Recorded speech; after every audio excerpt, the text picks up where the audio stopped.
अर्णव गोस्वामी साहब ने बड़ा एकदम से पूरा अभियान चलाया था कोकीन को लेकर, पूरी फिल्म इंडस्ट्री को फाड़ दिया था, लेकिन अब बीजेपी की कार्यकर्ता पकड़ी गई है कोकीन की स्मगलिंग में, क्या कहना है आपका? मस्जिद की मीनारें बोली, मंदिर के कंगूरों से आओ अपना देश बचा लें, मजहब के आरएसएस वाले और बीजेपी के लंडूरों से, समझ रहे हैं? मेरा कुत्ता कुत्ता, इनका कुत्ता टॉमी। वो रिया चक्रवर्ती चूंकि पंडिताइन थी, और ये जो गोस्वामी पकड़ी गई हैं कोकीन के साथ, कैलाश विजयवर्गीय की महिला दोस्त, प्रेमिका भी कह लीजिए, कोई दिक्कत नहीं होगी, तो बीजेपी में का नाम चेंज हो गया है, भारतीय बलात्कारी जनता पार्टी में तब्दील हो गया। इसलिए भाजपा में सब कुछ जायज है। गगन बेच देंगे, चमन बेच देंगे, अमन बेच देंगे और पूरे भारत देश की अस्मिता बेच देंगे। ये सत्ता के पुजारी हिंदुस्तान के आम नागरिकों के सरकार का फंड बेच देंगे। ये कोकीन, हथियार तस्करी, आरएसएस मुख्यालय नागपुर में आज के डेट में रेड मार लीजिए तो हथियारों का जखीरा बरामद होगा। जितने आईएसआई के एजेंट पकड़े जा रहे हैं, पाकिस्तान परस्त पकड़े जा रहे हैं, वो सब आरएसएस और बीजेपी के ही लोग उसमें शामिल हैं। लेकिन जो अर्णव गोस्वामी है, जब वो स्मगलिंग की बात करते हैं, चाहे वहाँ पे मुंबई का मैटर हो, चाहे कोकीन का हो, बड़ी एक अभियान चलाते हैं टीवी पर, अब नहीं चला रहे हैं वो। कैसे अब अभियान चलाएंगे? उनकी तथाकथित बहन है ये पामेला गोस्वामी, इनकी बहन है अर्णव गोस्वामी की। और अर्णव गोस्वामी नरेंद्र दामोदर दास मोदी और तरीपार अमित शाह का जो है एलसीसीएन एलडबरा डॉग है, तो अपने बिरादरी को नहीं करता है। गोस्वामी है ना वो। और हाँ, अब समझ में आया। कैलाश विजयवर्गीय का बेटा भी बैटिंग करता है कर्मचारियों के ऊपर, और कैलाश विजयवर्गीय इंटरनेशनल ब्रांड का जल्ला है, दलाल है, उसी की दोस्त है ये। सब टीवी पर पूरा अभियान चलता है कि फिल्म इंडस्ट्री नशेड़ी है, लेकिन जब बीजेपी के लोग पकड़े जाते हैं कोई बातें नहीं करता है इनके खिलाफ। अंजना ओम कश्यप की हैसियत है, श्वेता सिंह की हैसियत है, चित्रा त्रिपाठी की हैसियत है, आरएसएस का दलाल रजा शर्मा की हैसियत है, और वो बलात्कारी दीपक चौरसिया की हैसियत है, अर्बन गोस्वामी की हैसियत है। जो इन सबों के खिलाफ कोई आवाज उठा दे, कल जेल के काल कोठरी में होंगे। मैं तो सैल्यूट करता हूं जो बिटिया को फर्जी ट्वीट मामले में इन्होंने, दिशा रवि को मैं सैल्यूट करता हूं, उसने बड़ी बहादुरी का काम किया है। आपको एक चीज और बता रहा हूं, प्रियंका जी जिस नाव से प्रयागराज में यात्रा की, उन निषादों की नावों को बीजेपी के गुंडों ने, योगी के गुंडों ने उसको तोड़ दिया था। आज प्रियंका जी के जाने से पहले इतना भय व्याप्त हो गया योगी सरकार के अंदर, उनको जो है ठीक ठाक करवा रही है सरकार अपने पैसे से। प्रियंका जी पहुंची हैं इलाहाबाद और निषाद समुदाय के तमाम लोगों से मिल रही हैं। देखिए, इस देश का विकास केवल कांग्रेस ही कर सकती है, और इस देश की जनता ने 2014-2019 में कांग्रेस को हरा करके कांग्रेस का नुकसान नहीं किया है, अपना नुकसान किया है, जिसका खामियाजा पूरा देश भुगत रहा है। चतुर्वेदी जी, जो बीजेपी के नुमाइंदे वो तो कहते हैं, खुद पीएम साहब भी कहते हैं कि पेट्रोल जो महंगा हुआ है ना, ये कांग्रेस की देन है। हाँ, जितना चाइना घुसा हिंदुस्तान में, जिसको जमीन बेचे, इनकी धोखाधड़ी की पूरी पोल पट्टी खुल रही है। अमेरिका, इजराइल, चाइना के हाथों जम्मू कश्मीर को बेचने की इनकी साजिश का पर्दाफाश हो रहा है। इन्होंने विदेश से वो क्या बोलते हैं, अपहरण करने के बाद फिरौती इन्होंने विदेशी राष्ट्राध्यक्षों से फिरौती वसूल करने के लिए जम्मू कश्मीर और हिंदुस्तान का एक हिस्सा जो गलवान घाटी है, पेंगांग झील है, चाइना को बेच दी है।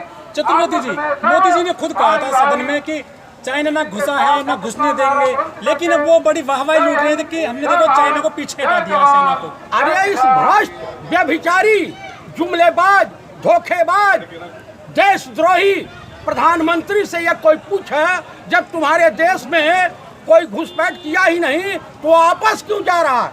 किस बात के हिजड़े के माफिक ताली पीट रहे हो? किस बात का पीट रहे हो? सोचना चाहिए, समझना चाहिए।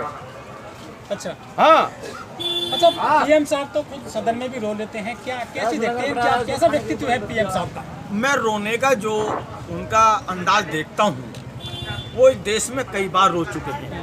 नोटबंदी के दौरान रोए, कोरोना के दौरान रोए, अब किसानों के खिलाफ 3 बिल लोकसभा में कानून बना के पार्लियामेंट के अंदर रोए। वो रोके भारत की जनता को दिखाते हैं या देश के उन पूंजीपतियों को दिखाते हैं जिनके लिए वो काम करते हैं? पहले तो प्रधानमंत्री जी इस चीज़ का खुलासा करें कि वो वास्तव में देश के लिए शुभचिंतक हैं या अडानी, अंबानी या दूसरे समूह जो हैं, विजय माल्या, सुभाष चंद्रा, अदर जो पूंजीपति हैं, उनके लिए रोते हैं। ये रोते इसलिए हैं क्योंकि 2013 में से लेके और 2019 तक का चुनाव इन पूंजीपतियों से देश के लिए बहुत भारी भरकम रकम लेकर इन्होंने चुनाव लड़ा। और जिस तरह ये गुजरात मॉडल की बात करते थे, जिस तरह गुजरात को इन्होंने बर्बाद किया, पूंजीपतियों के हाथ वहाँ बर्बाद करा, वहाँ की सड़कें, वहाँ की सरकारी संस्थाएं, उसी पैटर्न पर भारत की संस्थाओं को, भारत की सरकारी कंपनियों को, बैंकों को और इंश्योरेंस कंपनियों को और सरकारी अस्पतालों को ये बर्बाद करने का काम कर रहे हैं। लेकिन जहाँ तक आपने रोने का सवाल मालूम किया है, प्रधानमंत्री जी रो के ये समझते हैं कि देश की जनता मुझे बाबू का आत्मा माफ कर देगी। नहीं, अब परिणाम आने लगे हैं, अब रिजल्ट आने लगे हैं। चाहे पंजाब हो, चाहे मिजोरम हो, चाहे आने वाला बंगाल हो, चाहे केरल हो, चाहे आसाम हो, चाहे पांडाचेरी हो, चाहे तमिलनाडु हो, भारतीय जनता पार्टी के इन राज्यों में सरकार नहीं बनने जा रही है। ये संकेत दे रहे हैं जितने छोटे छोटे चुनाव हो रहे हैं नगर निगमों के, चाहे आपका अभी राजस्थान में हुआ हो, अभी आपका हरियाणा में होगा, अभी मध्य प्रदेश में होगा। ये जो रिजल्ट आ रहे हैं, जनता कांग्रेस की तरफ भरी आशा के साथ देख रही है पुनः। और इतना ही नहीं, कांग्रेस के शासन में कभी भी किसी भी वर्ग से, किसी भी जाति विशेष से, किसी भी मुद्दों से कभी मतभेद नहीं हुए, कभी तनाव नहीं हुआ।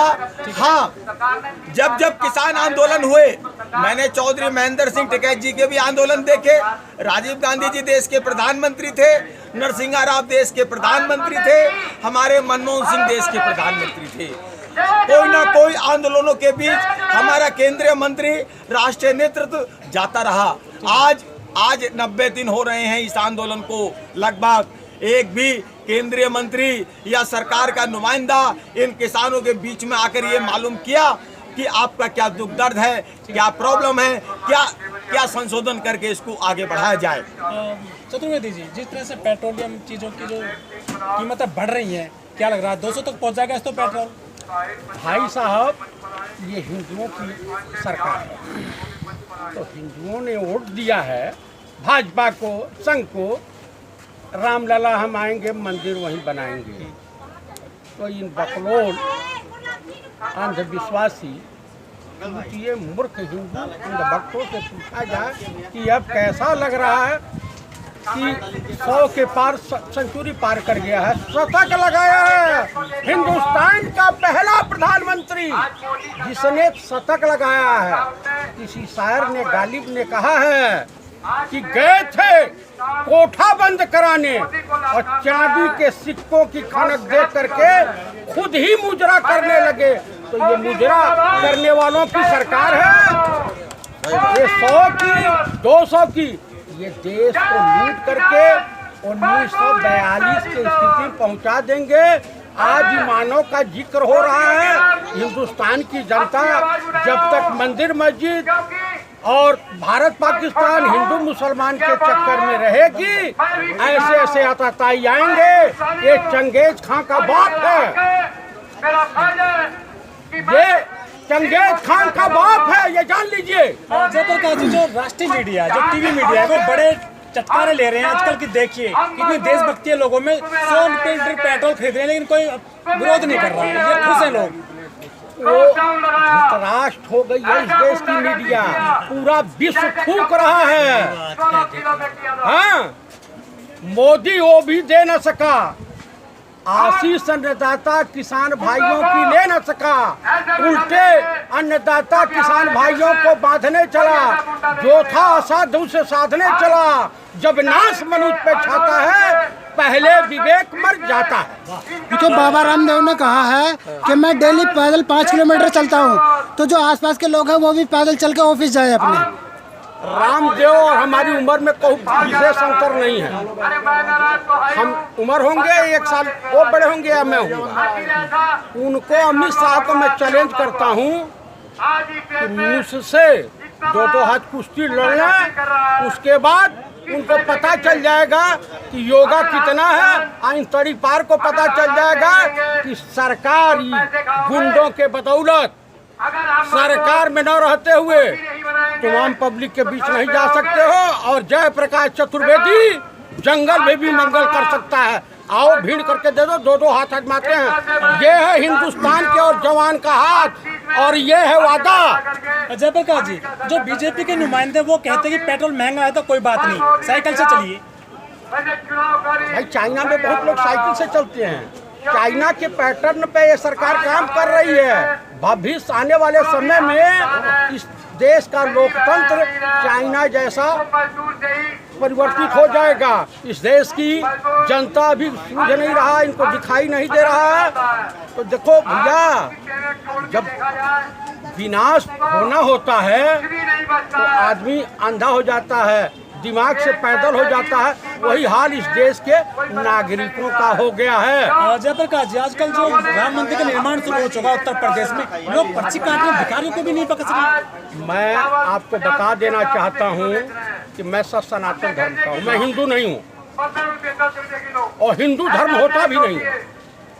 और हम वैदिक रीति रिवाज से हमारे वहाँ पूजन होता है। राम मंदिर बने या भाड़ में जा, और भगवान करे कि वही तो पृथ्वी पर भूकंप आ जा, आई पहले जो जय ही ध्वस जा। ये सबसे बड़ा आफत का कारण, हमारे देश की बर्बादी का कारण ये सारा राम मंदिर हो गया। राम मंदिर रहे या मस्जिद रहे न रहे, उससे हमको कुछ लेना देना नहीं। हमारे देश के नौजवानों को रोजगार चाहिए, हमारे देश के किसानों को उचित मूल्य चाहिए। ये तीनों कृषि कानून, किसान विरोधी कानून वापस करो, इससे ज्यादा कुछ नहीं। और जहाँ जहाँ ये चंदा काटने जाते हैं, जूते जूते मारो इनको, तब समस्या का समाधान होगा।